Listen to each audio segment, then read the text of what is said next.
덕하 안녕하세요, 축덕입니다.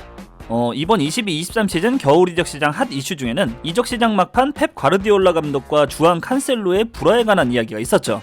이렇듯 감독과 선수도 사람이다 보니 다투는 일이 생길 수 있는데, 이번 영상에서는 선수와 감독 사이의 다툼, 불화가 있었던 6상 한번 찾아봤습니다.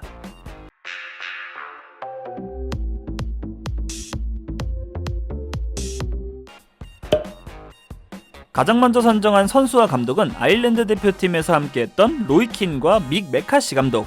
로이킨이야 맨유 시절 포함 불같은 성격을 보여줬기에 느낌이 오는데, 메카시 감독은 그 예전에 박지성 선수가 울버햄튼 경기에서 멀티골 넣을 당시 요 감독이 메카시 감독입니다. 두 사람은 2002 월드컵을 앞두고 아일랜드 대표팀 주장과 감독 자리를 맡고 있었는데, 월드컵 직전 아일랜드 대표팀의 베이스 캠프였던 사이판에서 사건이 발생하죠. 로이킨은 아일랜드 축구협회가 선수들보다 좋은 자리에서 비행기를 타는 등 준비성 문제를 보인 점과 메카시 감독의 팀 운영 방식에 대해 불만이 차 있었는데, 킨이 이것을 인터뷰로 언급하면서 메카시 감독과 다툼이 발생했다고 하죠. 킨은 메카시 감독에게 재수없는 놈이라며 거친 언쟁을 벌였고, 월드컵 참가를 코앞에 두고 대표팀을 떠나게 됩니다. 결국 아일랜드는 로이킨 없이 2002 월드컵에 참가했고, 킨은 메카시 감독이 있는 한 아일랜드 대표팀에 가지 않는다 라며 차출을 거부하다가 이후 감독이 바뀐 후 다시 대표팀에 복귀하게 되죠.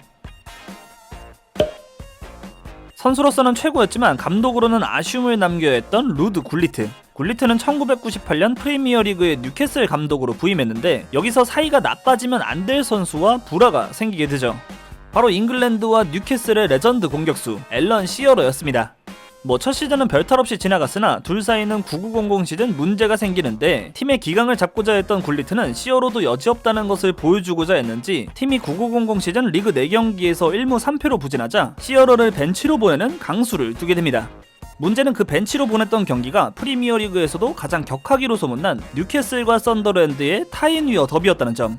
심지어 경기는 2대1로 뉴캐슬이 패하면서 굴리트는 감독직을 내려놓게 되는데, 후에 시어러는 이 일을 두고 만약 굴리트가 다른 결과를 만들어냈다면 나는 뉴캐슬 레전드로 남을 수 없었을 것 이라며 두 레전드의 알력 다툼에 대해 회상했다고 하네요.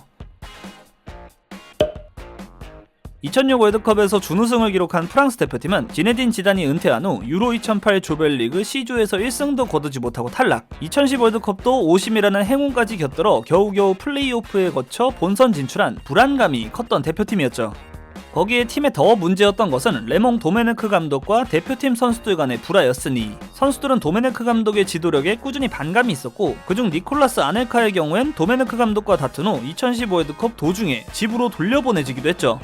당시 아넬카는 혼자서 망할 팀 이끌어봐라 라고 도메네크와 심하게 다퉜고, 거기에다 프랑스 대표팀은 요한 구르키프 왕따설까지 전체적으로 아주 콩가루 집안이었습니다.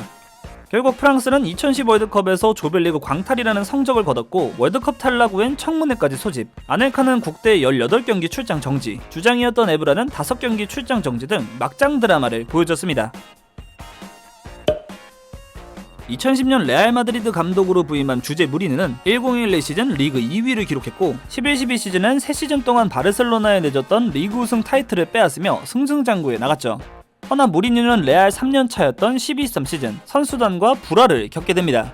무리뉴는 일명 검은 양이라고 표현한 무리뉴 반대파들과의 불화로 12-13 시즌 내내 루머에 휩싸였고, 카시아스는 당시 리포터인 여자친구에게 내부에 불화가 있다고 알려져서 이것이 언론에 다뤄지면서 루머는 더더욱 양산됐죠. 후에 알려진 바로는 무리뉴 반대파엔 이분이 주범이었다는 말이 많았고, 12-13 시즌 주전 경쟁에서 밀린 카시아스와 무리뉴와 가까웠던 아르벨로와의 불화까지 확실히 선수단 내에 문제가 있었죠. 그리고 결국 무리뉴는 12-13 시즌 후 첼시로 떠나게 됐고, 서로 상처만 남게 됐습니다. 앞서 2부는 무리뉴와 끝이 안 좋았다고 했는데, 호날두의 제대로 된 불화는 지난 2022년 말에 있었죠. 2021년 자신의 전성기를 시작했던 맨유로 복귀한 호날두였지만 22-23 시즌을 앞두고 이적하려는 움직임을 보이며 슬슬 사고를 치는 느낌이 들더니 결국 월드컵 직전 폭탄을 터뜨리고 맙니다. 호날두는 인터뷰를 통해 맨유에 대한 강도 높은 비판을 했는데, 그 내용 중엔 테나하 감독과 팀의 배신감을 느낀다, 테나하가 그를 존중하지 않기에 본인도 감독을 존중하지 않는다와 같은 놀라운 발언들이 가득했고, 구단과 완전하게 등을 돌리게 되죠. 가만히 있다가 두들겨 맞아버린 테나흐.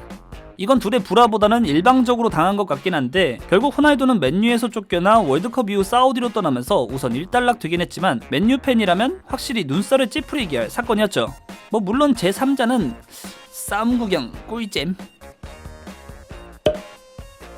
이번 칸셀로와 불화설이 있었던 펩 가르디올라 역시 감독 커리어 동안 여러 선수와 불화설이 나왔던 감독이죠.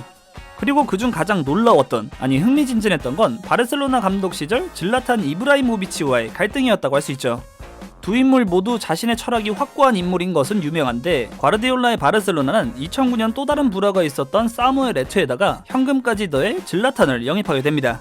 무려 메시와 질라탄의 조합을 보게 될 것이라는 기대감을 품게 한 이적이었으나 질라탄은 단 한 시즌 만에 팀을 떠나게 되는데 바로 과르디올라와의 불화 때문이었습니다. 스포츠카를 사서 경차처럼 쓴다. 질라탄은 과르디올라의 기용 방식에 대해 불만이 있었는데 과르디올라는 대화하려고도 하지 않는다며 당시 불화를 자서전을 통해 언급했죠. 확실히 뚜렷한 성향을 지닌 감독과 선수다 보니 성격 차이가 컸다고 보이는데 둘의 사이는 돌이킬 수 없는 사이가 됐고 결국 선수와 감독의 불화하면 빠지지 않는 사례로 남게 됐습니다. 지금까지 선수와 감독의 불화가 컸던 6쌍에 대해 찾아봤습니다.